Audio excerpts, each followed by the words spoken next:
Before I spoke a word, you were singing over me. You have been so, so good to me. Before I took a breath, you breathed your life in me. And you have been so, so kind to me.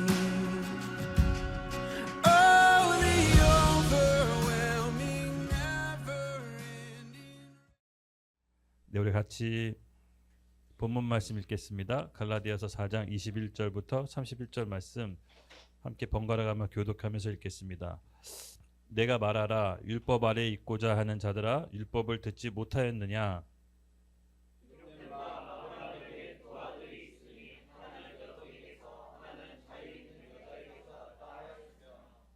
여종에게서는 육체를 따라 낳고 자유 있는 여자에게서는 약속으로 말미암느니라.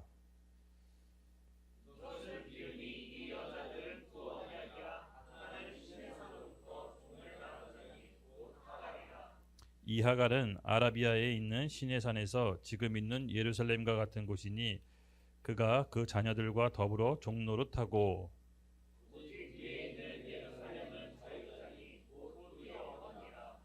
기록된 바 잉태하지 못한 자여 즐거워하라. 산고를 모르는 자여 소리질러 외치라. 이는 홀로 사는 자의 자녀가 남편 있는 자의 자녀보다 많음이라 하였으니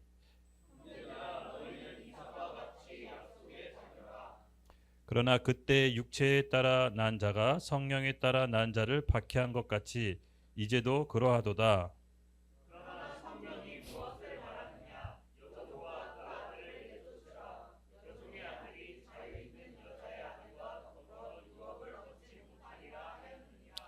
다 같이 읽겠습니다. 그런즉 형제들아, 우리는 여종의 자녀가 아니요 자유 있는 여자의 자녀니라. 아멘, 아멘. 예, 오늘은 언약 얘기를 함께 할 텐데요. 여기 본문 말씀을 보면 이 여종으로 난 아들이 있고 자유인의 여자가 난 아들이 있습니다. 여러분 익히 알겠지만 여종으로 난 아들이 누구죠? 이스마엘이죠. 그럼 자유의 여자로 난 아들이 누굽니까? 바로 사라가 낳은 이삭입니다. 예, 지난 시간에 더불어서 계속 말씀이 이어질 텐데요. 오늘 주제가 조금 특이하죠. 우리 같이 함께 힘차게 읽어볼까요? 이 여종과 그 아들을 내쫓으라. 네, 부제로는 우리 신앙생활의 가장 걸림돌이, 믿음 생활하는 데 있어서 이제 걸림돌이가 무엇인지를 좀 잘 알아보고 그것을 내쫓는 그런 주제로 함께 다뤄보려고 합니다. 네, 여종과 그의 아들을 상징하는 것은 율법 아래에 있는 옛습관을 얘기합니다. 우리가 지금 새 시대로 나아가는 데 있어서 우리의 발목을 붙잡는 율법 아래에 있는 옛습관들을 오늘 무엇인지 하나하나 차근차근 살펴보고 오늘 그 여종과 그 아들을 내쫓는 역사가 일어나기를 예수님의 이름으로 축복합니다. 지난 시간 잠깐 했던 얘기를 좀 살펴보도록 하겠습니다. 우리 지난 시간 어떤 얘기 했는지 기억나시죠? 이 신앙이 무너진 사람들에 대해서 바울이 그 사람들을 다시 세우는 전략에 대해서 함께 나눴습니다. 신앙이 무너지고 낙담된 사람을 바울이 어떻게 다시 세웠죠? 네, 칭찬과 감사의 말. 근데 이 감사의 말을 할 때 형식적으로 하는 것이 아니라 추상적으로 하는 것이 아니라 구체적으로 감사의 말을 표현하라고 했습니다. 맞습니다, 여러분. 감사는요 구체적으로 표현해야 됩니다. 그래야 그 사람이 내가 존중받고 있구나, 내가 이 사람한테 꼭 필요한 사람이구나 라는 걸 알 수가 있습니다.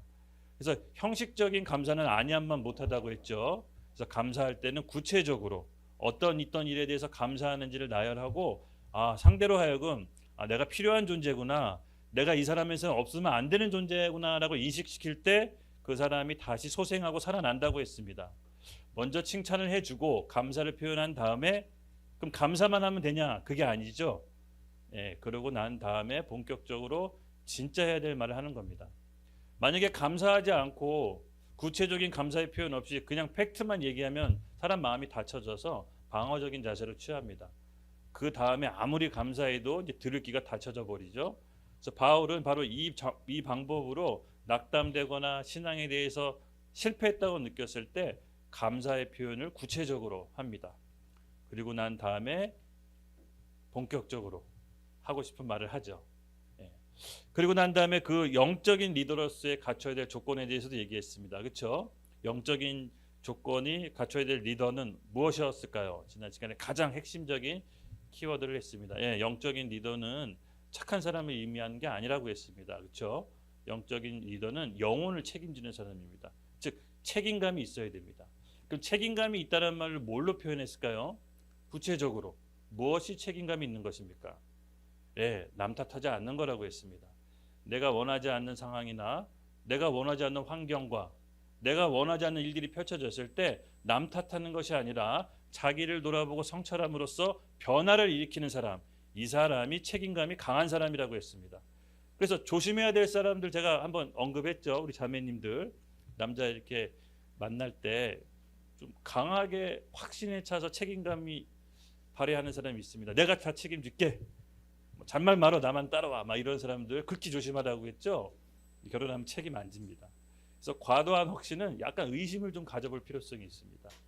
여러분 혹시 그렇게 형제들이 접근했을 때 자매들은 피하셔야 됩니다. 할렐루야. 네. 옛날에는 먹혔는데 요즘은 먹힐지 모르겠어요. 요즘 안 먹히나요? 안타깝습니다. 저까지 때까지만 먹혔을 것 같습니다. 맞습니다, 여러분. 그래서 책임감이라는 것은요 비밀이 있다고 했습니다.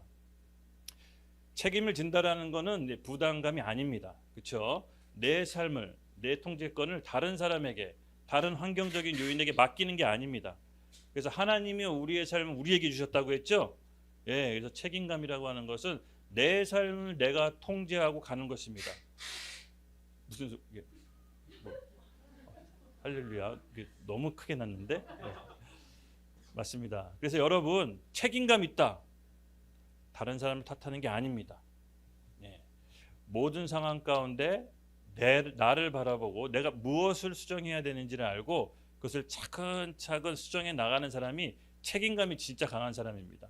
실패를 인정하고 반성을 하고 다음번에는 이 실수를 번복하지 않도록 우리가 함께 책임감 있는 사람으로 이 새해 거듭나기를 예수님의 이름으로 축복합니다. 네, 우리에게 주어진 한 번뿐인 인생 저는 잘 살아야 된다고 믿습니다. 그러기 위해서는 지난 시간에 얘기했던 책임의 비밀을 여러분 꼭 잊지 마십시오. 네, 그래서 여러분 오늘은 맞습니다. 우리 신앙생활에서 방해하고 발목을 잡는 이 여종과 아들이 있습니다. 오늘 그 의미를 좀 차근차근 살펴보려고 하는데요. 먼저 좀 여러분에게 좀 질문 하나 하겠습니다. 하나님 하면 어떤 단어가 떠오르십니까? 하나님 하면 생각나는 단어. 뭐 딱 들었을 때 들었던 이미지나 생각나는 단어가 있으면 한번 말씀해 보십시오. 아버지, 네. 사랑, 네. 공의, 맞습니다. 저는 이렇게 하나님 하면 저는 개인적으로 빛이 강렬한 빛이 좀 떠오릅니다. 이미지 꿈에서 그런 강렬한 빛을 만나서 그런지 하나님 하면 이런 강렬한 빛이 좀 제 마음속에는 떠오르고요. 또 두 번째로는 이 용납. 내가 누구한테 용납받았다라는 그 따뜻한 느낌이 저에게는 하나님에 대한 이미지로 남아 있습니다. 그렇다면 여러분 인간 특히 크리스찬 하면 어떤 느낌이 떠오릅니까? 우리 모두 다 크리스찬이자인데 크리스찬 아닌 사람들이 봤을 때 우리를 뭘 어떻게 생각할까요? 크리스찬 아닌 사람들 한번 손 들어보십시오. 크리스찬 하면 어떤 생각이 떠오릅니까?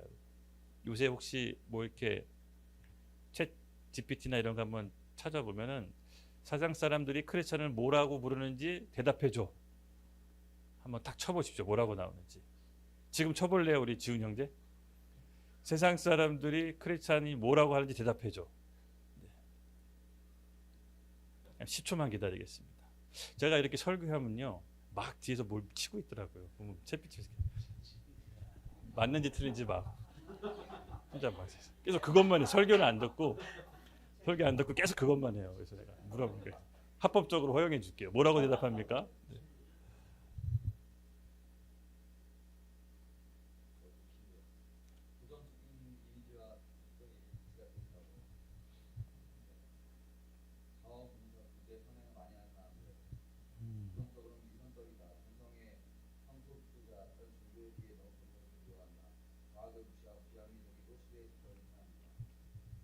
네, 뭐 있는 그대로 잘 팩트로 얘기했네요.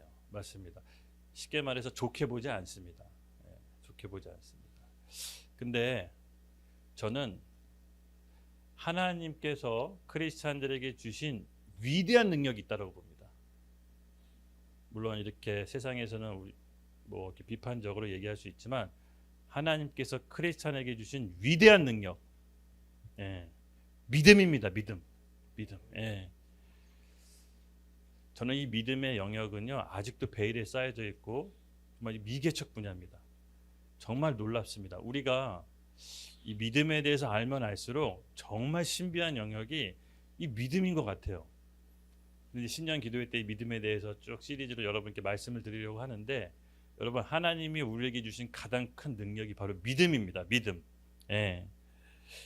제가 이제 이 세계관 뭐 이렇게 세계관 강의도 하고 교육도 이렇게 했는데 이 세상에 큰 두 세계관으로 나누자면 딱 두 개인 것 같아요. 극단적으로 창조론과 진화론. 예. 근데 제가 진화론을 이렇게 보면은 그냥 하나님 믿기 싫어서 만든 이론 같아요. 좀 어거지예요, 어거지. 근데 결국은 세상은요 하나님이 창조했다라고 믿잖아요. 예. 근데 그 하나님이 창조했다고 믿을 수 있는 그 믿음의 능력이 어디서 나오느냐? 지난 시간에도 살짝 얘기했지만 하나님이 이거 믿게 해주셔야 되는 거거든요. 제가 뭐 이렇게 저도 여러분 잘 아시겠지만 28살 때 예수님 믿을 때 저는 진짜 믿으려고 노력했었는데 안 믿어졌거든요. 예. 근데 꿈에서 하나님을 만나고 믿어진 케이스예요. 너무나 강력한 빛. 근데 뭐라고 설명을 못 하겠어요. 그냥 믿어졌어요. 이 성경 말씀이 하나도 안 믿어졌는데 그냥 그 꿈을 꾸고 믿어졌어요. 근데 이거 내가 믿고 싶어서 믿은 게 아니었어요. 그냥 믿어졌어요. 너무 신기한데 제 스스로. 여러분 이 세상에 아무리 똑똑하고 척척 박사하고 노벨상을 받고 해도 이거 믿고 싶어서 못 믿는 사람들 되게 많습니다. 예. 그러니까 이성으로 하나님을 알 수 있는 게 아니에요. 그러니까 믿음으로 알 수 있게끔 하나님이 해놓으셨어요. 이게 굉장한 신비예요. 그래서 저 같은 사람이 희망이 있는 거예요. 만약에 이성으로 공부해서 열심히 노력해서 믿을 수 있다면 못 믿었을 거예요. 근데 하나님께서 믿게 해주셔야 믿을 수 있는데 이게 너무 신비로운 거죠. 그리고 그 믿은 다음에 또 믿음의 삶은 또 우리의 선택으로 맡기셨어요. 참 신비롭고 오묘해요. 믿고 난 다음에 지식으로 공부 잘해서 열심히 착한 선행을 해서 하나님께 다다를 수 있도록 만든 게 아니라 하나님의 오늘 배울 게 약속의 말씀을 믿고 기다리는 사람에게 하나님께서 그 약속의 말씀을 성취하시는 그 놀라운 신비와 비밀이 바로 이 믿는 크리스찬들에게만 주어진 특권입니다. 예. 그래서 오늘 이 몸종에게 난 이스마엘과 이 사라에게 난 이삭의 차이점을 여러분 잘 알고 마음속에 각인시키십시오. 그리고 우리가 믿음으로 말씀으로 낳은 이삭의 자녀를 못 낳도록 끝끝내 방해하는 이 하갈과 그의 아들 이스마엘을 우리 마음속에서 내쫓는 시간이 되기를 예수님의 이름으로 축복합니다. 네, 그래서 참 신비한 것 같아요. 하나님을 알 수 있는 영역을 하나님이 믿음으로 남겨놓으셨다는 거. 그래서 저는 성경에 보면요, 하나님을 이해하려고 이성으로 알려고 노력했던 인물이 있어요. 대표적인 인물. 도대체 내 인생에 펼쳐진 이 모든 이해 안 되는 것들, 그리고 이 세상의 모든 이해 안 되는 것들 하나님께 설명해 달라고 요구했던 사람이 있습니다. 구약의 대표적인 사람. 맞습니다. 아멘. 욥기입니다. 욥. 우리 같이 한번 읽어보겠습니다. 꽤 긴데 그냥 마음속에 감동이 다 읽어보라는 감동을 주셨어요. 그래서 이제 우리 기훈 전도사님 이거 지금 보충 구절 맞나요? 물어보더라고. 맞아 그랬죠. 욥이 자기 인생 가운데 펼쳐진 이해할 수 없는 일들이 어마어마하게 일어납니다. 그렇죠? 가족 다 죽고 병 걸리고 친구 떠나고 돈 잃고 하나님께 설명해 달라고 하지만 하나님께서 이런 말씀을 대답하는데 우리 같이 한번 차근차근 읽어보겠습니다. 시작. 내가 땅에 기초를 놓을 때 내가 어디 있었느냐? 내가 깨달아 알겠거든 말할지어다. 누가 그것을 도량법으로 정하였는지, 누가 그 줄을 그것을 위에 띄었는지 내가 아느냐? 그것의 주추는 무엇 위에 세워졌으며 그 모퉁이 물을 누가 놓았느냐? 이때 새벽 별들이 기뻐 노래하며 하나님의 아들들이 다 기뻐 소리를 질렀느니라. 바다가 그 모토에서 터져 나올 때 문으로 그것을 가둔 자가 누구냐? 그때 내가 구름으로 그 옷을 만들고 흑암으로 그 강보를 만들고 한계를 정하여 문빗장을 지르고 이르기를 내가 여기까지 오고 더 넘어가지 못하리니 내 높은 파도가 여기까지 그칠지니라 하였노라. 내가 너희 날에 아침에게 명령하였느냐? 새벽에 그 자리를 일러 주었느냐? 그것으로 땅끝을 붙잡고 악한 자들을 그 땅에서 떨쳐버린 일이 있었느냐? 땅이 변하여 진흙이 된 척같이 되었고 그들은 옷같이 나타나되 악인에게는 그 빛이 차단되어 그들이 높인 땅을 내가 바다의 섬에 들어갔으나 깊은 물 밑에서 걸어 다녀 보았느냐? 사망이 문이 내게 나타나였느냐? 사망의 그늘진 문을 내가 보았느냐? 땅이 너비와 내가 측량할 수 있겠냐? 내가 그 모든 것을 다 알거든 말할지니라. 어느 것이 광명이 있는 곳으로 가는 길이냐? 어느 것이 흑암에 있는 곳으로 가는 길이냐? 너는 그의 지경으로 그를 데려갈 수 있느냐? 그의 집으로 가는 길이 알고 있느냐? 내가 아마도 알리자. 내가 그날 때 태어났으니 너의 횟수가 다 많으니라. 내가 는 곳간에 들어갔느냐? 우박 창고를 보았느냐? 내가 환난 때에 전쟁의 날을 위하여 이것을 남겨두었노라. 광명이 어느 길로 뻗치며 분풍이 어느 길로 멍에를 흩었느냐? 누가 홍수를 위하여 물길을 터 주었으며 우레와 번개같이 내게 주었느냐? 누가 사람이 없는 땅에 사람 없는 광야에 비를 내리며 황무하고 황폐한 토지를 흡족하게 하며 연한 뿔이 드러나게 하겠느냐? 비에게 이슬방울이 누가 낳았느냐? 얼음은 누구의 태에서 났으며 공중의 사리는 누가 낳았느냐? 물은 물같이 굳어지고 깊은 바다의 수면은 얼어붙느니라. 내가 문성에 떼어 묵을 수 있으며 섬섬이 사비를 부를 수 있겠느냐? 너는 별자리를 각각 젖대에 이끌어 낼 수 있으며 북두성을 다른 변들에게도 이끌어 갈 수 있겠느냐? 내가 하늘의 괴계를 아느냐? 하늘로 하여금 그 법칙을 땅에 삐뚤게 하였느냐? 내가 목소리를 구름새까지 높여 넘치는 물이 내게 덮이게 하겠느냐? 내가 번개를 보게 가게 하되 번개가 내게 우리를 여기 있느냐 하겠느냐? 가슴 속에 지혜는 준 것이냐? 스탁에게 슬기는 누가 준 것이냐? 누가 지혜로 구름의 수를 세겠느냐? 누가 하늘의 물주머니를 기울이겠느냐? 기들이 덩어리를 이루며 덩이가 서로 붙게 하겠느냐? 내가 사자를 위하여 먹이를 사냥하겠느냐? 젊은 사자의 식욕을 채우겠느냐? 그것들이 굴에 엎드리며 숨어 기다리는지라. 까마귀가 새끼가 하나님을 향하여 부르짖으며 먹을 것이 없어서 허우적거릴 때 그것을 위하여 먹이를 마련한 이가 누구냐? 아멘. 아멘. 우리는 하나님 알기 위해서 수많은 시도들을 합니다. 때로는 이 세상 철학과 또 과학의 법칙도 연구하기도 하고요. 하지만 하나님이 만들어 놓으신 것들을 발견할 뿐이지 왜 그렇게 만들었는지에 대해서는 알 수 있는 길이 없습니다, 사실상. 근데 하나님께서는 그 모든 것들을 정하시고 바다와 땅, 경계선, 비, 파도, 물 모든 것들을 정하시고 그것을 이 땅에 만드셨다라고 욥기한테 설명해 놓습니다. 이 말이 무엇이냐? 우리가 하나님을 다 이해할 수 없다라는 겁니다. 그리고 하나님은 이해의 대상이 아니라는 겁니다. 하나님은 믿음의 대상인 겁니다. 우리가 믿지 않으면 더 깊게 들어가서 믿게 해주시지 않으면 믿을 수가 없는데 그 믿음 자체가 은혜라는 겁니다. 하나님의 전적인 은혜가 없이는 우리가 하나님을 믿을 수가 없는 것입니다.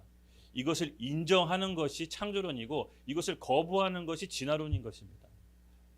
여러분, 하나님께서 이 세상 만물을 천지하고 그분의 말씀이 기준인 것을 믿으시는지요? 네. 그렇다면 우리가 믿음의 첫 발을 내디디는 크리스찬인 것입니다. 세상이 크리스찬에 대해서 비난하고 안 좋은 얘기를 하지만 여러분, 저는 일시적인 현상이라고 봅니다. 우리의 기도가 성령께서 그래도 이 지구를, 이 세상을 붙잡고 있는 이유 중에 하나인 것입니다. 저는 우리의 기도를 놓치지 않고 줄이지 말아야 된다고 생각합니다. 제가 늘 얘기하지만 사실은 우리나라는 기도로 세워진 나라입니다. 그래서 기도하지 않으면 우리에게는 다음 세대가 먹을 열매가 없다고 얘기했습니다. 그래서 우리가 기도의 꾼을 절대로 놓치시면 안 됩니다. 교회에게 묻고 푸는 권세를 하나님께서 주셨는데 저는 그것이 바로 기도라고 믿습니다. 믿음을 더하진 기도는 하늘 문을 엽니다. 그래서 오늘 저와 여러분이 함께 그 마음을 감고 오늘 말씀을 함께 살펴보겠습니다. 맞습니다, 여러분. 예수님께서 이 땅에 오셔서 인류 역사가 예수님 오고 전후로 나눠지죠. 바로 예수님이 어떤 분이시죠? 하나님이 성육신 하셔서 육신의 몸을 입고 이 땅을 뚫고 들어오셨습니다. 그래서 우리는 예수님을 보고 하나님을 알 수가 있습니다. 근데 그 하나님을 통해서 말씀이 기준이 되셔서 지금 어떻게 보면 이 세상도 그분의 말씀 때문에 유지되고 있다라고 골로새서에 나옵니다. 그렇습니다, 여러분. 하나님을 통해서 시간과 공간이 나눠졌듯이 우리가 오늘 배워야 될 게 바로 그리스도를 통해서 이루어진 새 언약의 시대라는 것입니다. 그리고 그 여종, 몸종이라고 하죠. 몸종이 상징하는 것은 구약의 옛 시대를 얘기합니다. 그래서 성경은 크게 두 가지 책으로 나눠져 있죠. 구약, 옛 언약을 상징하는 거고요. 신약, 새 언약을 상징하는 겁니다. 우리는 새 언약 아래 살고 있습니다. 그렇죠? 구약, 그리스도 메시아 오실 것이다라는 게 주된 메시지고, 신약은 뭐죠? 그 그리스도 메시아가 오셨고 재림주로 다시 오신다라는 게 신약의 메시지입니다. 그래서 우리는 예수님의 초림과 재림 사이의 중간에 위치해 있습니다. 그래서 예수님이 다시 재림하실 때 이 중에서도 우리가 육안으로 볼 사람 있지 않을까요? 네, 저는 그런 희망과 기대를 갖고 있습니다. 지금은 말씀이 성취된 때입니다. 그래서 오늘 우리 말씀을 볼 때 여러분 새 언약에 대한 관점을 우리가 잘 살펴봅니다. 일단 내가 어느 시대에 살고 있는지를 정확히 알아야 됩니다. 성경을 볼 때 지금 내가 어느 때에 살고 있는지를 모르면 여러분 신앙생활 방황합니다. 우리는 새 언약 아래에 예수님께서 피로 맺어진 새 백성입니다. 이런 우리의 정체성을 정확히 갖고 말씀을 보고 성경을 이해해야 됩니다. 그래서 오늘 바울이 갈라디아 교회 성도들에게 계속해서 얘기했던 게 뭐냐면 새 시대로 예수 그리스도의 피로 새 언약의 시대로 왔는데 옛 언약과 율법 유대교사들의 거짓 메시지로 인해서 다시 옛 구습으로 돌아가려고 하는 갈라디아 교회 성도들을 향해서 일침을 날리는 것입니다. 그리스도의 피로 새 언약 아래 새 백성이 되었는데 왜 아직도 할례를 받으려고 하고 왜 아직도 그 절기를 찾으려고 하고 왜 아직도 율법을 지키려고 하느냐. 계속해서 바울이 1장부터 4장까지 시종일관 그 얘기를 계속 반복하는 겁니다. 오늘은 그 언약에 대한 관점을 얘기하면서 우리가 살고 있는 이 새 언약의 시대에 우리를 방해하고 있는 율법 아래의 옛 언약 구습에 대해서 오늘 파쇄하는 일이 일어나기를 예수님의 이름으로 축복합니다. 21절 말씀 함께 읽겠습니다. 시작. 내가 말하라 율법 아래에 있고자 하는 자들아 율법을 듣지 못하였느냐. 바울은 본론에 얘기하기 전에 율법 아래에 있고자 하는 자들아 율법을 듣지 못하였느냐라고 본인이 궁금해서 하는 게 아니라 화두를 던진 겁니다. 율법 아래가 뭐고 율법이 뭔지 설명하기 위해서 율법을 듣지 못하였느냐라고 일단 갈라디아 교회 성도들에게 화두를 던집니다. 율법 아래 제가 얘기했지만 율법이란 속성이 뭘까요, 여러분?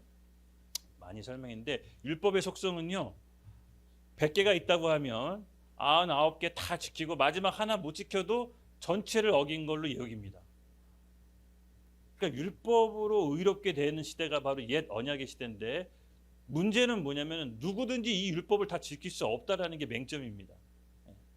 아무도 이 율법을 다 지킬 수 없어서 의롭게 될 수 없는 시대가 바로 옛 언약 구약의 시대인데 그래서 바리새인들은요 이 율법을 지키려고 무진장 애를 씁니다. 그러다 보니까 신앙의 기본적인 자세가 늘 두려움, 조급함, 긴장, 초조, 기쁨이 잘 없죠. 하나라도 어길까봐, 하나라도 잘못돼서 율법 전체를 어길까봐 늘 신앙생활이 기쁨이 없었습니다. 두렵죠. 이것이 바로 율법 아래에 있는 옛 언약의 상태입니다. 율법을 지킴으로 의롭게 될 수 있는데 도저히 인간의 한계로는 그렇게 될 수가 없다라는 거죠. 그래서 오늘 이 두 아들로 상징되는 옛 언약 율법 아래 이제 바울이 그 상태가 어떤 상태인지 새 언약 은혜의 자녀와 대비를 이루면서 비교를 이루면서 설명합니다. 22절 함께 읽겠습니다. 시작.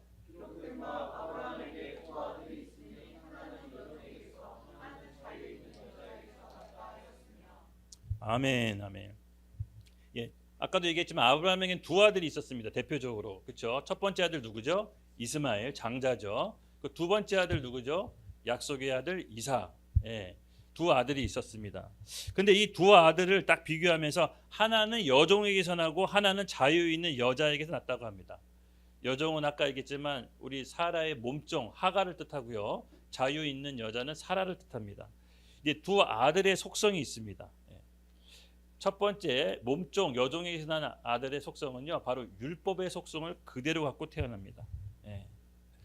그래서 이 아들에 대해서 속성에 대해서 먼저 좀 설명하기 전에 잠깐 좀 배경 설명을 좀 하고 갈게요. 이 아들에 대해서 본격적으로 비교하기 전에 먼저 하나님과 아브라함이 맺었던 언약을 좀 먼저 살펴봐야 됩니다. 이 언약, 이 언약이 어떤 속성인지를 같이 함께 창세기 15장 1절에서 6절 우리 함께 읽겠습니다. 시작.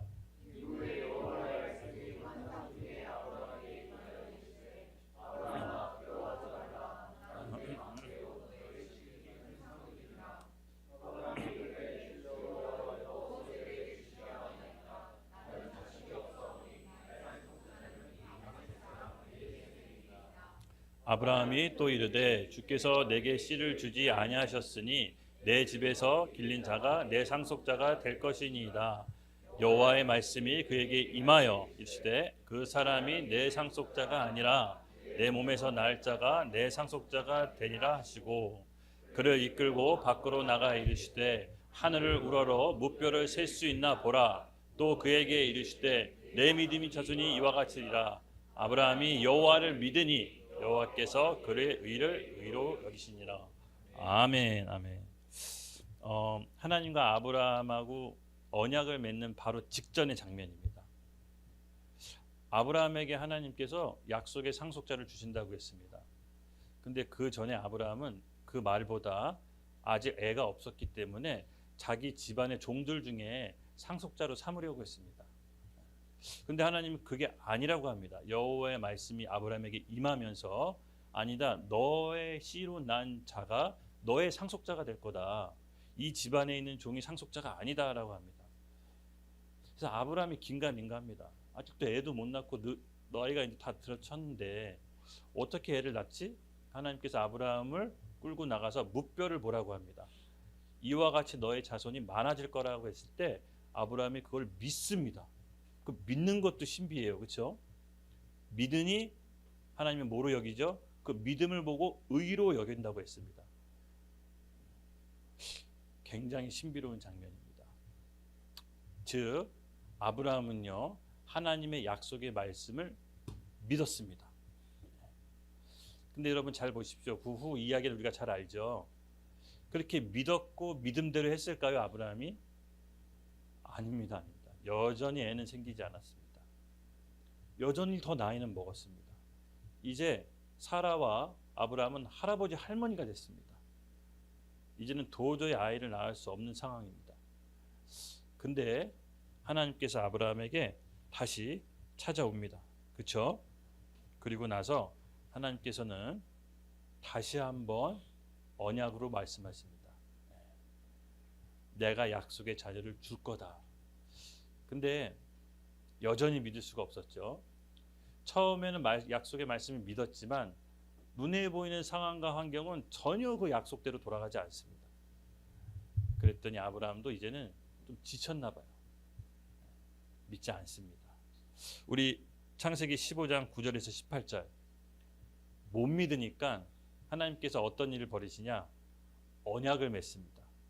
하나님 스스로 하나님의 이름을 걸고 언약을 맺습니다. 우리 같이 함께 읽겠습니다. 시작. 여호와께서 그에게 이르시되 나를 위하여 3년 된 암소와 3년 된 암염소와 3년 된 순양과 산비둘기와 집비둘기를 새끼를 가져올지니라.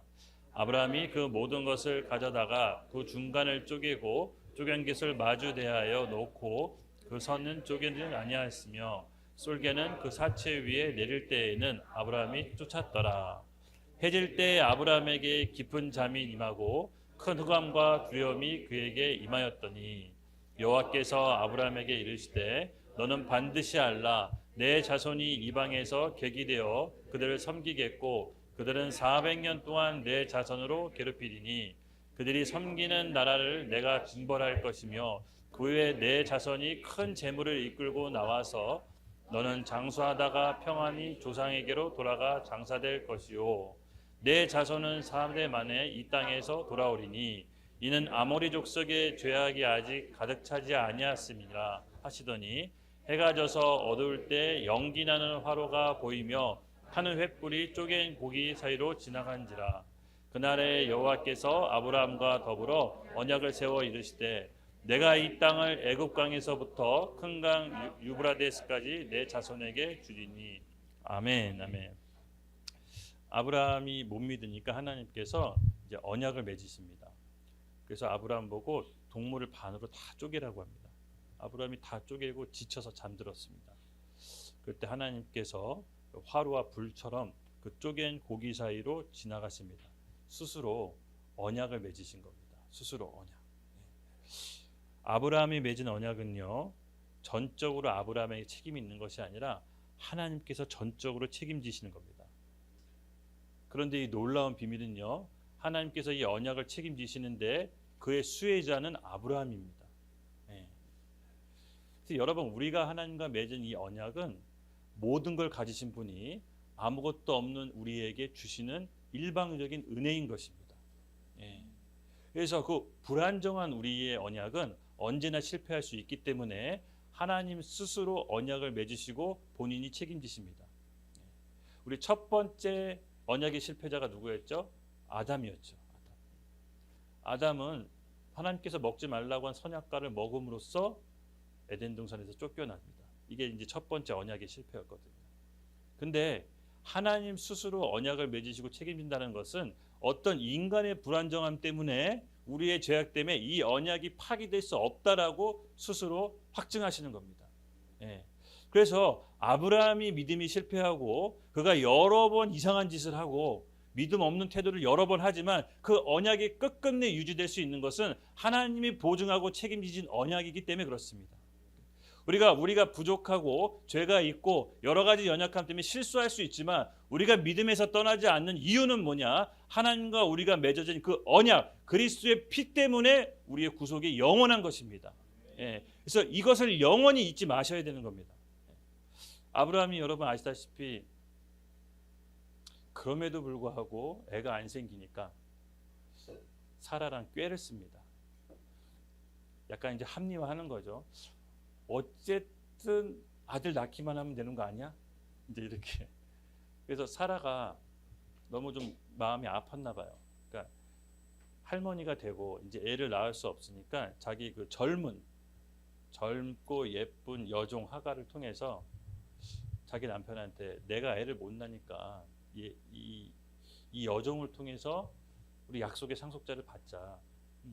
약속의 상속자가 중요한 거지. 뭐 내 몸이냐 네 몸이냐 이게 뭐 중요합니까? 그래서 아브라함을 설득하는데 아브라함도 설득이 당해요. 그래? 그러자 뭐 이렇게 이제 그렇게 설득을 합니다. 근데 하갈이 여러분도 아시다시피 아들을 덜컥 낳아버립니다. 자기 종을 통해서 아들이 덜컥 낳는데 이 하갈이 자기 주인 여종을 자기 주인 사라를 멸시하고 무시하기 시작합니다. 그렇죠? 이게 바로 우리 인간의 힘, 인간의 노력, 행위로 난 자녀가 바로 이스마엘입니다. 하나님은요, 우리의 불안정하고 우리의 연약하고 우리의 죄성이 있음에도 불구하고 그분이 맺으신 언약은 신실한 겁니다. 그래서 우리가 그 믿음이라는 것은요, 그 믿음의 근거가 지난 시간 뭐라고 그랬죠? 하나님의 말씀이어야 된다고 했습니다. 우리 크리스찬의 믿음은 근거 없는 뜬구름 잡는 믿음이 아니라 하나님의 말씀에 근거한 믿음입니다. 그래서 우리의 믿음은 그 약속을 붙잡는 겁니다. 예. 비록 지금 내 앞에 펼쳐지지 않더라도 하나님께서 내게 주신 약속의 말씀이 있다면 그것은 하나님께서 해주신 거기 때문에 언젠간 이루어지는 것입니다. 그래서 인간 편에서 해야 될 일은 그 약속의 말씀을 붙잡고 믿는 것입니다. 예. 그래서 오늘 이 아브라함은요, 안타깝게도 물론 결국은 우리가 알다시피 믿음의 조상이 됐지만 그 믿음의 조상이 되는 과정은 결코 순탄치가 않았습니다. 그렇기 때문에 우리도 희망이 있는 거겠죠. 예. 아브라함은 사라의 몸종 사가를 통해서 낳지 말아야 될 이스마엘을 이제 낳게 되는 것이죠. 우리 창세기 16장 1절에서 4절 말씀 읽겠습니다. 시작.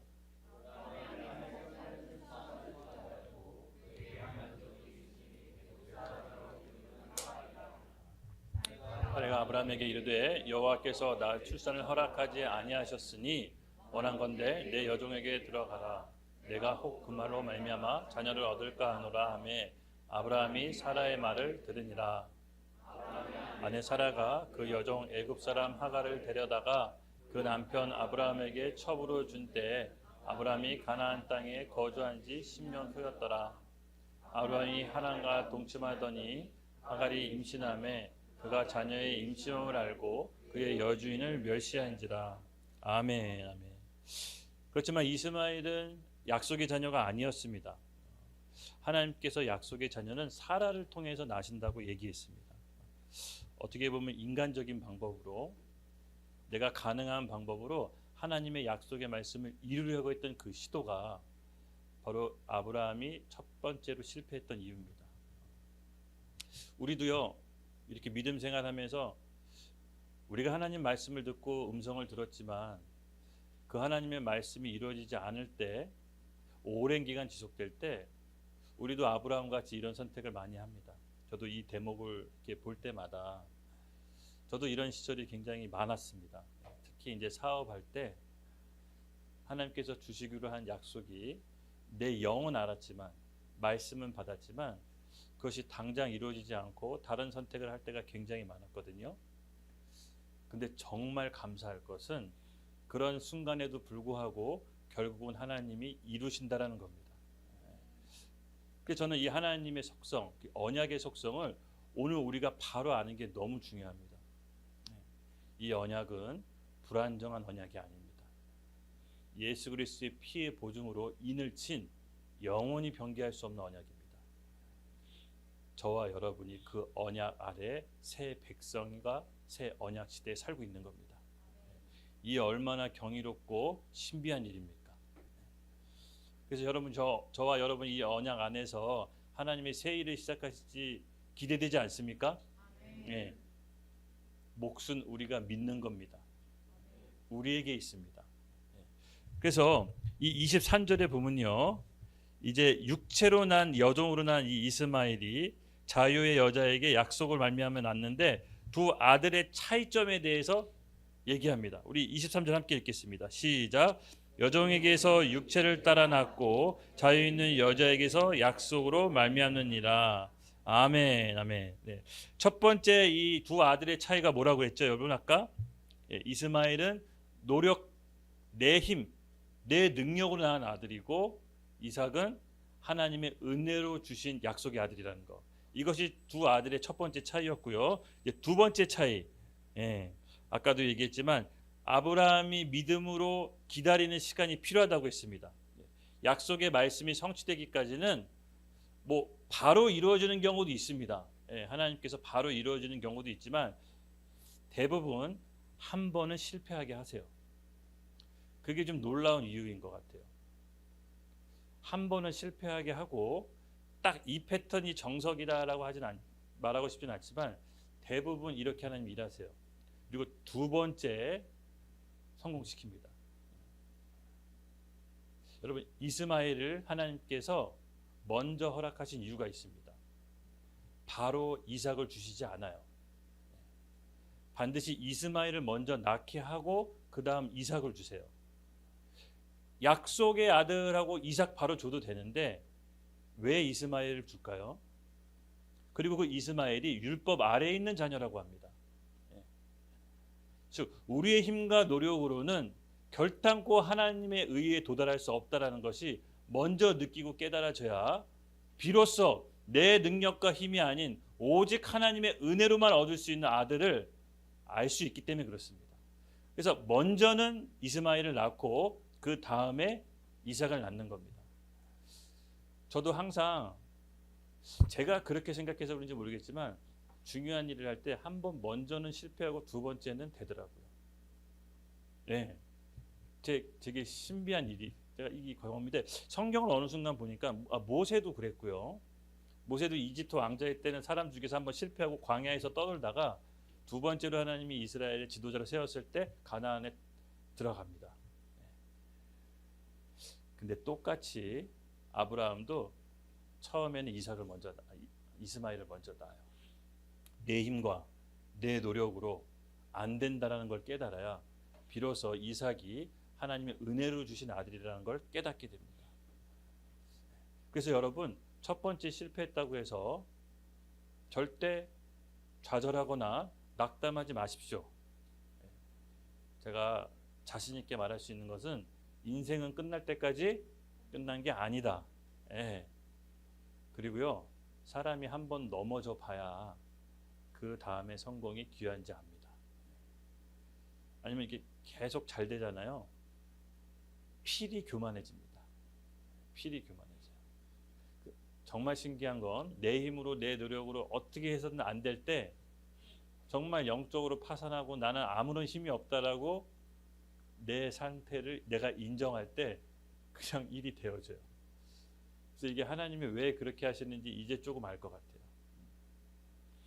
내 능력과 내 힘으로 하면 그건 내가 한 거잖아요. 그건 내가 잘나서 한 거잖아요. 하나님이 한 게 아닙니다. 연말에 무슨 대종상 시상, 무슨 방송대상 시상할 때 대상 받고 하나님의 영광 돌립니다 하시는 분들 꽤 있잖아요, 그렇죠? 근데 저는 그거 볼 때마다 정말 저게 하나님의 영광이 될까? 그런 생각을 좀 할 때가 있어요, 가끔. 모든 걸 다 하나님이 갖고 계신데 저거 하나 좀 드린다고 해서 하나님께 영광이 될까? 여러분 우리가 이 세상을 살아가면서 하나님의 진짜 시상식이 있다라고 성경은 말합니다. 하나님의 진짜 시상식이 우리에게 준비되어 있어요. 여러분 그때까지 끝난 게 아닙니다. 그래서 이 땅에 겪고 있는 실패, 좌절 너무 거기에 연연하지 마세요. 그 또한 다 지나갑니다. 우리가 바라봐야 될 것은 영원한 상급이 있는 하늘나라. 그 하나님께 여러분 믿음을 걸고 배팅을 거십시오. 그것은 영원히 없어지지 않는 상급입니다. 저는 이 아브라함이 이스마엘을 낳고 하나님께서 이삭을 허락해 주신 이유를 조금은 이제 알 것 같아요. 바로 이삭 낳았으면요 나중에 끝에 결말에 아브라함이 하나님을 진실로 믿었을까? 하나님을 진실로 붙잡을까? 그리고 결국은 이삭을 하나님께 바치잖아요. 안 바쳤을 것 같아요. 그냥 제 성경에 없지만 추측입니다. 그런데 이스마엘을 낳고 실패하고 이삭을 낳았을 때 이것이 하나님의 은혜로 낳았다는 걸 본인이 알아요. 본인이 노력과 힘으로 절대 낳을 수 없는 하나님의 전적인 은혜로 주신 아이라는 걸 알기 때문에 이 아이가 죽어도 부활할 수 있다는 것을 믿어요. 그래서 하나님께 드릴 수가 있는 거예요. 그래서 그 믿음을 보고 이삭의 혈통으로 누가 나오죠? 메시아, 그리스도의 계보까지 이어지는 겁니다.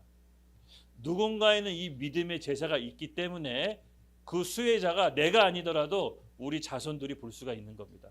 그래서 믿음의 경주는 여러분 단기간에 끝나는 것이 아니라 우리의 삶 이후에서도 계속해서 이어집니다. 당장 내가 눈앞에 믿음의 성취가 이루어지지 않았더라도 여러분 믿음은 내 현실을 바라보는 것이 아닙니다. 믿음은 이 다음 세대를 통해서 이루어지는 것입니다. 그래서 믿음에 대해서 설명할 때는 이 너무나도 신비한 영역이 많아요. 믿음이 우리가 아니라 당대가 아니라 그 다음 세대의 성취가 되는구나. 근데 왜 약속을 우리에게 주셨지? 아직도 풀리지 않는 신비가 바로 이 믿음의 영역입니다. 정말 이 신학에서 보면 미개척 영역이에요. 알 것 같으면서도 잘 모르겠어요. 근데 모를 것 같은데 알 수 있을 것만 같아요. 그래서 이 믿음이라는 건 진짜로 하나님이 허락하신 믿음의 분량이 있다라고 로마서에 그렇죠. 믿음의 분량이 있다라는 말도 굉장히 또 신비입니다. 그래서 믿음에 대해서는 제가 신년 기도회 때 좀 자세히 다루려고 하고 있습니다. 여러분 진짜로 우리 하나님이 우리에게 주셨다는 그 약속의 말씀이 있다면 결단코 붙잡고 놓치지 마십시오. 예. 사람이 내가 믿음이 있는지 없는지 여러분 어떻게 할 수 있습니까? 네. 제가 되돌아보면요, 내가 믿음이 있는지 없는지 딱 극명하게 명확하게 알 때가 있었습니다. 내가 원하는 대로 돌아가지 않았을 때, 내가 실패했을 때, 내가 좌절했을 때, 딱 내가 원하는 상황이 안 될 때 내가 보인 반응이 내 믿음의 척도입니다. 사람은요, 실패해 봐야 내가 믿음이 어느 정도인지 알 수가 있습니다. 그 전까지는 절대 알 수 없습니다. 우리가 다 믿음이 있는 것처럼 여기 있잖아요. 네, 이게 나쁘다는 건 아니지만 진짜로 믿기 위해서는 지난 시간에도 얘기했지만 하나님과 우리 사이를 막고 있는 그 벽이 무너져 봐야 내 안에 있는 믿음의 척도를 여러분 알 수 있는 것입니다. 그래서 여러분 실망한 일이 생겼다고 해서 실망하지 마십시오. 하나님께서 그 일을 통해서 내 믿음을 보여주시고 그 믿음의 분량에 맞게끔 새로 시작하게 하시는 겁니다. 그게 맞는 겁니다. 내가 믿고 있던 사람들이 떠나고 내가 믿고 있던 돈이 없어지고 내가 믿고 있던 건강이 무너져야 그제서야 비로소 아이러니하게 하나님을 믿는 믿음이 생깁니다. 이게 또 신비예요. 우리가 뭔가 갖춰져 있을 때 믿는다고 하지만 진짜 믿는지는 알 수가 없습니다. 사람, 돈, 물질, 건강이 떨어졌을 때 하나님과 우리 사이에 막고 있는 벽이 무너졌을 때 진짜 하나님을 만나는 믿음의 역사가 시작됩니다. 영국에서도 조금 표현됐을 거예요. 그렇죠? 그래서 여러분 우리는 하나님이 살아있는 한 계속해서 믿음의 여정을 달려가야 됩니다. 여러분 만약에 여러분 인생 가운데 그런 일이 펼쳤을 때 여러분 믿음을 지키실 수 있겠습니까? 네. 제가 이렇게 우리 선교사님들 뭐 가슴 아픈 이야기지만 그리고 또 그 사역자들 믿음 생활 정말 잘하고 교회 헌신 많이 했는데 가족을 잃은 경험을 옆에서 보면은 너무 마음이 안타깝거든요. 근데 실족해서 믿음을 떠난 분들이 꽤 있어요. 사역자분들 자녀가 죽어서 믿음을 떠난 경우, 또 선교사분들도 자녀가 죽어서 믿음을 떠난 경우. 근데요, 진짜 아마 그분들도 본인들이 믿음이 있다라고 생각을 했을 겁니다. 저도 그런 일을 당하면 이게 감당이 안 될 수 있을 것 같아요. 근데 중요한 거는 여러분, 하나님께서 그 일을 허락하셨을 때 우리의 믿음을 검증하십니다. 검증. 여러분, 검증되지 않은 믿음은 믿음이 아닙니다. 믿는다고 했을 때 그 믿음이 우리 삶 가운데 검증의 역사가 하나님께서는 꼭 한두 번씩 결정적인 순간에 이룹니다. 나타냅니다. 여러분, 검증되지 않은 믿음이 이스마엘의 믿음입니다. 내 힘과 내 노력으로 이룬 아들이 검증되지 않은 아들입니다. 그러나 이삭은 하나님께서 그 믿음을 검증하시고 주십니다. 그래서 내가 감당할 수 없는 시련과 아픔이 있다면 여러분, 하나님께서 우리 믿음을 검증하신다라고 생각하십시오. 약속의 자녀는 검증을 해야 날 수가 있는 겁니다. 진짜 내 나라를 이룰 수 있는지, 진짜 내 나라의 포지션을 맡을 수 있는지 하나님은 검증하십니다. 그래서 우리가 사생아가 아니라 우리가 약속의 자녀라면 하나님께서 우리를 검증하십니다. 그리고 검증을 통과했을 때 하나님 나라의 포지션을 우리에게 맡기십니다. 그래서 이 믿음은요 정말 신비로워요. 그래서 여러분 안에 올해 아니면 내년에 하나님 우리 믿음을 검증할 수 있는 일을 만들어 주십시오라고 서원기도 해보십시오. 그 검증 통과한 사람들은 하나님 나라의 동역자로서 비로소 인정하십니다. 언약을 보면요, 아브라함의 언약의 최종적인 세 단계로 거쳐져요. 창세기 12장에는 먼저 부르세요. 언약은요, 먼저 부르세요. 콜링이 있어요. 그리고 창세기 15장 우리가 봤을 때는 언약을 확증시켜요. 하나님께서. 그리고 창세기 18장 가면 그 언약을 표징으로 나타내세요. 할례를 다 베푸세요. 할례 받아라. 그러니까 언약은요 부르심이 있고 확증이 있고 표징이 있어요. 그래서 이 언약은요 한 번에 단순간에 이루어지는 게 아니라 점진적으로 우리 인생 가운데 하나님께서 계속해서 나타내시고 보여주세요. 그래서 이 언약 안에서 우리가 하나님께서 우리에게 요구하시는 게 있는데 아까도 얘기했지만 믿음입니다. 믿음. 그 믿음을 우리가 잃어버리지 않기를 예수님의 이름으로 축복합니다. 그래서 이 시련이 오고 아픔이 왔을 때 하나님께서 우리를 진짜 믿음을 검증하시는 겁니다. 제가 보면 이 믿음이라는 건 너무 신비롭지만 진짜 믿음이 뭘까 준비하면서 굉장히 많이 고민이 되더라고요. 진짜 믿음이 뭘까? 진짜 믿음의 선진들은 어떻게 고통과 환난 가운데 시련을 통과했을까? 히브리서 11장의 믿음의 선진들을 쭉 봤거든요. 이렇게. 근데 한 가지 공통적인 결론에 도달했습니다. 히브리서 11장의 믿음의 선진들은요. 시련과 환난을 그냥 받아들여요. 그래서 믿음은 대단한 업적을 이루는 게 아니라 내 펼쳐진 상황을 받아들이는 데부터 시작된다는 걸 알았어요. 하나님은 선하시지라는 그 믿음으로부터 시작된다는 걸 알았습니다. 믿음의 선진들이 그 상황을 바꾸기 위해서 애쓰는 게 아니라 내 상황을 받아들이고 먼저는 받아들이고 그럼에도 불구하고 하나님은 선하시다라는 믿음을 잃지 않습니다.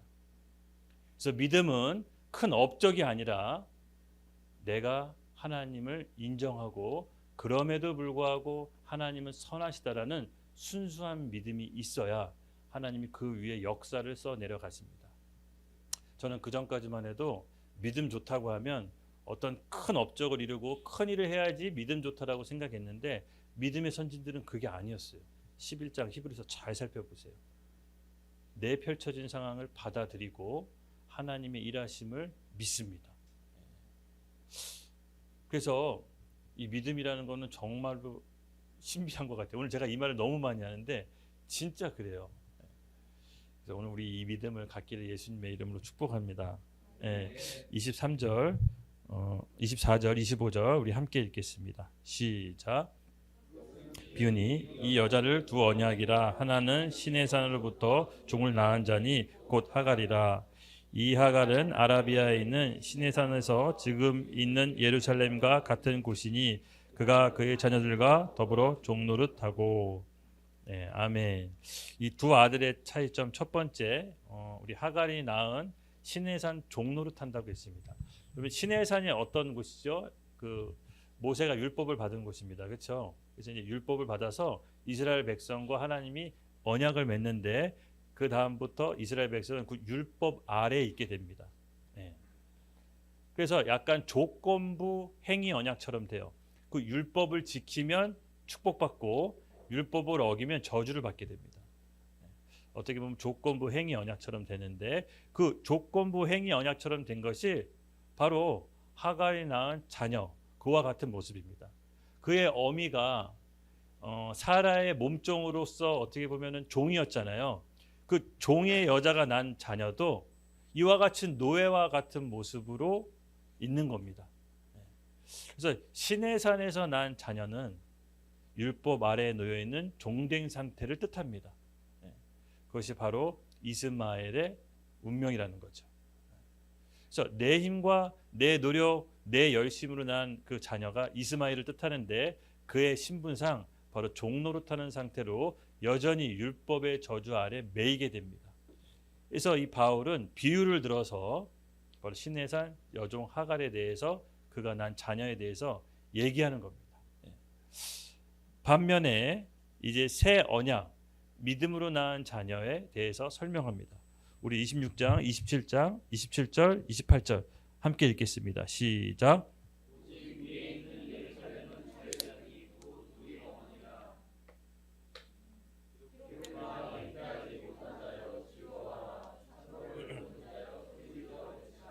이는 홀로 사는 자의 자녀가 남편 있는 자의 자녀보다 많음이라. 형제들아, 너희는 이삭과 같은 약속의 자녀라. 아멘. 네. 하나님의 약속에 의탁한 사라는 결국 약속의 자녀 이삭을 낳습니다. 예, 얼마나 기쁘겠습니다. 이게 기적적으로 난 아닙니다. 태가 다치고 폐경기가 이미 지났는데 결코 낳을 수 없는 자녀를 하나님께서 은혜로 주십니다. 예, 얼마나 귀하겠습니다. 그리고 그 은혜로 낳은 그 자녀가 여기 26절에 뭐라고 나왔냐면 자유자니 곧 우리 어머니라라고 합니다. 예. 율법에서 난 자녀 이스마엘은 율법의 종노릇하는 메인바 되었지만 이 은혜로 난 자녀 이삭은요 자유인입니다. 더 이상 율법에 매여 종노릇하지 않습니다. 바로 그 자녀를 통해서 아까도 얘기했지만 기록된 바 잉태하지 못한 자가 즐거워하라. 산고로 모르는 자여 소리질러 외치라. 이는 홀로 사는 자의 자녀가 남편 있는 자의 자녀보다 많음이라. 동정녀 마리아에게 나신 그리스도 메시아를 이제 예표하는 것이죠. 그리고 그 이방인들도 예수 그리스도를 믿음으로써 우리도 아브라함의 자손이 되는 그런 구원의 길이 열린 겁니다.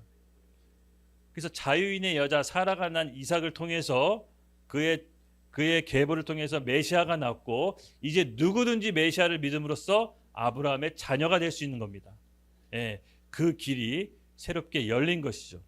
예. 그래서 형제들아 28절 이렇게 얘기합니다. 너희는 이삭과 같이 약속의 자녀라라고 다시 한번 바울이 갈라디아 성도들에게 확인시켜 줍니다. 더 이상 율법에 매인 종노릇하는 이스마엘 같은 자녀가 아니라 너희는 약속으로 받은 자녀이기 때문에 그 어떤 율법도 너희를 구속할 수가 없다. 이제부터 은혜 안에 새 언약의 새 백성이 되었다라고 지금 무엇을 믿고 있고 어느 시대에 살고 있는지를 다시 한번 바울이 각인시켜 주는 겁니다. 여러분 우리가 어느 시대에 살고 있습니까? 예수 그리스도의 피에 힘입어 그 새 언약 안에 새 백성이 되었습니다. 우리는 어떤 정죄감이나 열등감 없이 하나님 앞에 의롭게 설 수 있는 그리스도의 십자가의 공로가 있습니다. 우리의 열심과 노력함으로 우리의 의가 아니라 오직 예수 그리스도의 의로 말미암아 하나님을 아빠 아버지라 부를 수 있습니다. 여러분 이 새 시대의 언약 아래에 있다는 것을 우리가 잊어서는 안 됩니다. 예. 결국 믿음은요 이 기초석 위에 서 있어야 됩니다. 예. 내가 그리스도 안에서 누군지 하나님은 어떤 분인지 그리스도의 십자가의 공로로 내가 받은 유업이 뭔지 이 믿음의 세 가지 기초석 위에 우리가 믿음으로 사는 훈련을 해야 되는 것입니다. 예. 우리에게 하나님께서 좋은 시간을 주셨다라고 저는 믿습니다. 예. 여러분 우리에게도 이 믿음의 선진과 같은 믿음을 달라고 하나님께 기도하고 간구합시다. 불일 듯 기도합시다. 하나님께서 구하는 자마다 받는다고 했습니다. 예. 저는 오늘 우리 2026년도 새 출발하는 데 있어서 가장 필요한 게 믿음이라고 믿습니다. 예. 제가 이제 신년기도회 5박 6일 금식으로 전기도회 금식기도 할 텐데 우리가 받아야 될 거는 믿음입니다. 예. 하나님께서 금식기도 때 딱 두 가지 키워드 줬거든요. 전도와 믿음. 예. 제가 오늘 2026년도는요 이거 두 가지 붙잡고 갈 겁니다. 그래서 열매 맺는 시간이 될 겁니다. 딱 가기 전에 요한복음 15장 말씀 주셨거든요. 가지 쳐라. 열매 맺기 위해서 가지 쳐야 된다. 하나님이 딱 저한테 그 말씀 주셨어요. 성환아, 너가 이제는 열매 맺어야 되고 너 나이가 중반이 넘었기 때문에 여러 개 붙잡고 있을 수 없다. 너가 열매 맺기 위해서는 가지를 쳐야 된다. 가지 칠 때는 아프지만 그것은 내가 너를 열매 맺기 위해서 그런 것이다. 강한 마음을 주셨어요. 그래서 이제 우리는 2026년도에는 열매 맺기 위해서 가지를 쳐야 될 시즌이 올 수도 있습니다. 예. 그래서 우리에게 여러분 하나님께서 믿음을 달라고 간절히 구하며 나갑시다. 예. 나를 그들이 하나님이 되고 그들은 내 백성이 되리라는 말처럼 하나님께서 이 말씀하시는 것은 하나님의 창조주의 왕적인 권위로 선언하신 겁니다. 너의 부족함, 너의 실수, 너의 연약함이랑 상관없이 이것은 나를 두고 맹세한 새 언약이야. 그러므로 너의 부족함에 상관없이 내가 이 말씀을 이룰 거야라는 하나님의 왕적인 권세를 우리에게 선언한 겁니다. 여러분은 어떤 말씀을 받으셨습니까? 여러분 그 말씀을 받으셨다면 하나님께서 믿으신 줄 이루신 줄 믿고 그 믿음의 역사를 우리도 써내려 갑시다. 저는 믿음으로 승리하는 우리 한 사람 한 사람 되길 예수님의 이름으로 축복합니다. 예. 맞습니다. 우리 29절 같이 함께 읽겠습니다. 시작. 그러나 그때 육체에 따라 난 자가 성령을 따라 난 자를 박해하는 것 같이 이제도 그러하리라. 네, 우리 아까 말씀 살펴봤듯이 그러나 그때, 그러니까 그때라는 것은 이 하갈이 본인이 이제 이스마엘을 임신하고 낳았을 때 자기 주인인 이 사라를 이제 멸시하고 박해했죠. 그때를 얘기하는 거예요. 그때처럼 갈라디아 교회 성도 안에서도 여전히 유대교 거짓 선지자들이 있었거든요. 거짓 율법 교사들이 계속해서 믿음으로 새 언약의 시대에 살고 있는데 계속해서 율법을 요구했어요. 그러니까 그걸 이제 빗대어서 얘기하는 겁니다. 과거에 그랬지만 오늘 이 갈라디아 교회에서도 또 그런 일이 있다라고 지금 얘기를 하는 겁니다. 근데 여기서 특이한 것은 그때 육체에 따라 난 자가 이스마엘이죠. 예. 근데 성령을 따라 난 자, 바로 이삭을 말합니다. 지금으로 따지면 성령으로 따라 난 자가 누굽니까? 예수 그리스도를 피로 맺어진 새 언약, 새 백성, 바로 우리를 말한 겁니다. 우리가 성령으로 따라 난 자인데요. 우리가 해야 될 일을 30절 바울이 못 박아 얘기합니다. 같이 읽겠습니다. 시작.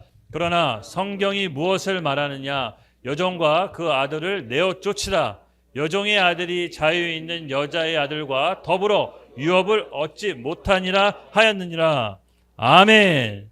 우리 말씀을 같이 정리해 보겠습니다. 오늘 선장팀 나오시고요. 우리 그 여종과 아들을 내어 쫓으라고 했습니다. 바울이 우리에게 요구하는 겁니다. 여러분 지금 우리가 사는 시대가 어느 시대라고요? 은혜의 언약 아래 새 언약의 새 피조물입니다. 그렇죠? 우리가 해야 될 일이 뭐냐? 그 여종과 아들을 내어 쫓는 겁니다. 오늘 그 여종과 그 아들이 상징하는 게 무엇이라고 했습니까? 첫째, 내 힘, 내 노력, 내 열정으로 했던 그 모든 교만들을 꺾는 겁니다. 내 마음에 하나님보다 높아지려고 했던 모든 교만들을 내어 쫓는 겁니다. 여러분, 교만은 절대 금물입니다. 제가 교만한다고 해서 나는 교만한 적 없는데요. 그게 아닙니다, 여러분. 겉으로 표출하는 그런 교만 이 세상 삶에서 잘 하지 않습니다. 사람들이 겉으로 나 교만해라고 하는 사람이 어디 있습니까? 그렇죠? 여기서 말하는 교만은 뭐냐면요, 하나님의 약속의 말씀을 믿지 못하는 겁니다. 하나님보다 더 큰 마음, 더 큰 생각을 갖는 게 교만입니다. 그러므로 여러분, 오늘 우리에게 그 여종과 그 아들, 교만이라고 말하고 싶습니다. 교만을 내어 쫓습니다. 지금까지 살면서 내 힘과 내 노력을 했던 그 모든 것들을 오늘 내려놓고 은혜의 아들인 이삭을 구합시다. 두 번째입니다. 하나님께서는 그 약속의 아들에게 믿음으로 검증합니다. 근데 이 그의 아들과 여종이 상징하는 건 뭐냐면요, 검증 없이 받으려고 하는 하나님의 유업이라는 겁니다. 여러분, 우리 신앙생활을 한번 되돌아봐요. 검증받지 않고 복받고 싶어하는 마음 다 있지 않나요? 자기 부인은 없는 자기 복만 바라는 신앙생활. 이웃을 사랑하지 않는 나만을 사랑하는 기복신앙. 이것이 다 뭐냐? 하나님에 대한 검증을 받지 않고 하나님에 대한 약속의 축복을 받으려고 하는 것입니다. 우리 안에 있는 그의 여종과 아들, 바로 검증받으려고 하지 않는 우리의 안일함을 저는 오늘 내어 쫓기를 원합니다. 여러분, 결국 예수 믿는다는 건요, 좁은 길로 가는 겁니다. 우리가 예수 믿었을 때 이미 좁은 길로 온 겁니다. 그거를 잘 인식하셔야 돼요. 그러나 그 좁은 길이 두렵고 무서운 길이 아니라 성령께서 우리와 함께 하시기 때문에 그 좁은 길을 가장 축복된 길로 우리가 통과할 수가 있는 겁니다. 예. 지금은 성령의 시대입니다. 성령이 우리와 함께 하십니다. 그분에 의지하며 그분의 통치를 받읍시다. 그렇게 해서 우리에게 가장 좋은 길로 인도해 줄 줄로 믿습니다. 두 번째, 여종과 그의 아들, 우리 안에 있는 안일함, 검증받으려고 하지 않는 그 믿음을 내어 쫓읍시다. 네. 세 번째입니다. 우리 안에 있는 종교적인 열심, 율법적인 신앙. 그 가장 큰 특징이 뭐냐면요, 이게 율법주의는 자기의 행위로 의롭다함을 증명하기 때문에 이 사람들의 가장 특징은 다른 사람을 판단하는 겁니다. 왜 저 사람도 이렇게 안 하지? 왜 저 사람도 이렇게 헌금 안 하지? 왜 저 사람도 이렇게 맨날 늦게 오지? 왜 저 사람도 이렇게 봉사 안 하지? 이런 우리 안에 율법주의, 판단하고 정죄하는 그 마음이 우리가 쫓아야 될 여종과 하갈입니다. 하나님을 사랑함으로 그에 따라 행동이 옮겨지는 거지, 우리가 지켜야 될 것들을 지킴으로써 하나님께 사랑이 입증되는 게 아닙니다. 먼저는 그를 사랑하는 겁니다. 그가 우리 안에, 우리가 그 안에. 우리가 하나님께 먼저 들어가야 하나님께서 우리 안에 펼쳐주시는 모든 축복들이 이루어지는 것이지, 그 축복을 받기 위해서 하나님을 믿는 게 아닙니다. 그러므로 오늘 우리가 내어 쫓아야 될 여종과 그 아들은 우리 안에 있는 율법주의, 정죄, 판단하는 그 모든 율법주의를 내어 쫓읍시다. 예. 여러분, 우리 서로를 축복하고 감사하면서 소중히 대하는 그런 YD 변화교회가 되었으면 좋겠습니다. 31절, 그런즉 형제들아, 우리는 여종의 자녀가 아니요 자유 있는 여자의 자녀라. 아멘. 우리가 우리 안에 있는 그 하나님에 대한 마음, 사랑, 믿음이 오늘 2026년도 모두 다 성취되는 약속의 자녀가 되기를 예수님의 이름을 축복합니다. 우리가 새 언약 안에 새 백성으로 성령께서 우리를 인도하실 겁니다. 그러므로 아까 말씀에서 본 것처럼 육체의 일과 우리 같이 할 수는 없습니다. 우리 안에 성령이 통치하고 있다면 우리 안에 육체의 일하고 같이 할 수가 없습니다. 여러분, 우리 안에 육신의 소욕이 있다면 성령께 도움을 구합시다. 오늘 율법 아래 우리께서 계속해서 우리를 발목을 잡고 있는 육신의 소욕을 계속해서 이루려고 하는 우리의 욕망과 우리의 욕심이 있습니다. 오늘 그것을 내어쫓는 시간이 되길 예수님의 이름으로 축복합니다. 네. 우리 갈라디아서 5장 16절에서 21절 우리 함께 읽겠습니다. 시작. 내가 이르노니 너희는 성령을 따라 행하라. 그리하면 육체의 욕심을 이루지 아니하니라. 육신의 소욕은 성령을 거스르고 성령은 육체를 거스르니 이는 둘이 서로 대적함으로 너희가 원하는 것을 하지 못하게 하려 함이라. 너희가 만일 성령으로 인도하시는 바가 되면 율법 아래에 있지 아니하니라.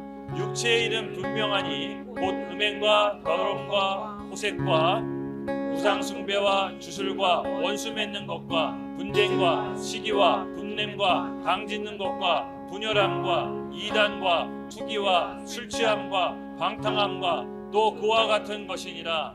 전에 너희에게 경계하는 것 같이 경계하노니 이런 일을 하는 자는 하나님의 나라를 유업으로 받지 못할 것임이라. 아멘. 우리 다 같이 눈을 감고 하나님께 기도하겠습니다. 하나님, 우리 안에 있는 그 여종과 아들, 육신의 소욕, 율법주의, 남을 판단하는 것들, 또 내가 안일함, 검증받기 싫어하는 그 모든 것들 오늘 이 자리에서 내어 쫓기를 원합니다. 하나님 아버지, 우리의 새 일을 시작하는 우리 성도분들에게 성령의 새 바람을 불어일으켜 주시옵소서. 우리 안에 있는 그 여종과 그 아들이 내어 쫓을 수 있도록 성령의 힘을 더하여 주시옵소서. 우리의 육신은 연약하나 할 수 없으나 하나님은 하신다고 하셨으니 오늘 성령께 의지하며 나가는 모든 심령들 가운데 성령 하나님의 통치가 임할지어다. 새 부함이 일어날지어다. 믿음으로 의롭게 되는 삶이 일어날지어다.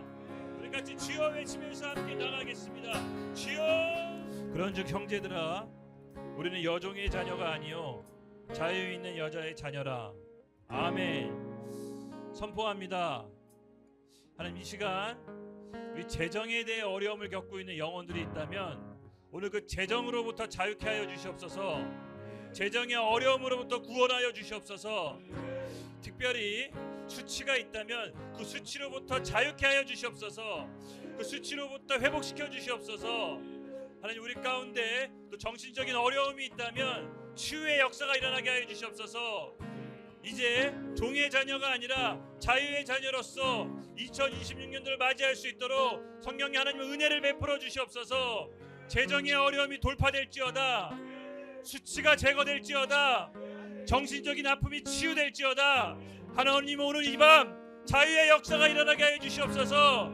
우리를 묶고 있는 그 세 가지가 파쇄될 수 있도록 우리 다시 한번 두 손 높이 들고 기도하겠습니다. 주여. 특히 우리 젊은 세대 여러분, 우리 청년분 여러분, 육신을 잘 지키십시오. 몸을 거룩하게 잘 지키십시오.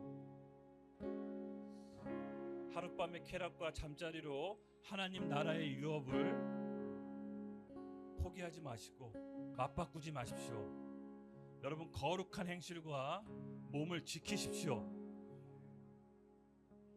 특별히 하나님과 우리 사이를 가로막고 있는 모든 장애물들, 모든 벽들, 나사렛 예수 그리스도의 명하노니 모두 다 무너질지어다. 우리 하나님과 가로막고 있는 모든 벽들이 오늘 이 순간부터 깨끗이 무너지게 하여 주시옵소서. 담대히 하나님 보좌 앞에 나가 아빠 아버지라 부르며 주님께 주시는 모든 복들을 누릴 수 있도록 담대함을 허락하여 주시옵소서. 예수 그리스도의 피의 보혈로 공로의 의지에 주님께 나아가는데 어떠한 걸림돌이가 없도록 주여 은혜를 베풀어 주시옵소서. 우리 청년들의 몸과 마음을 지켜주시옵소서. 감사합니다. 주님께서 베풀어 주실 은혜를 감사하며 주님께 찬양으로 올려드렸습니다. 감사하며 예수님의 이름으로 기도드렸습니다. 아멘.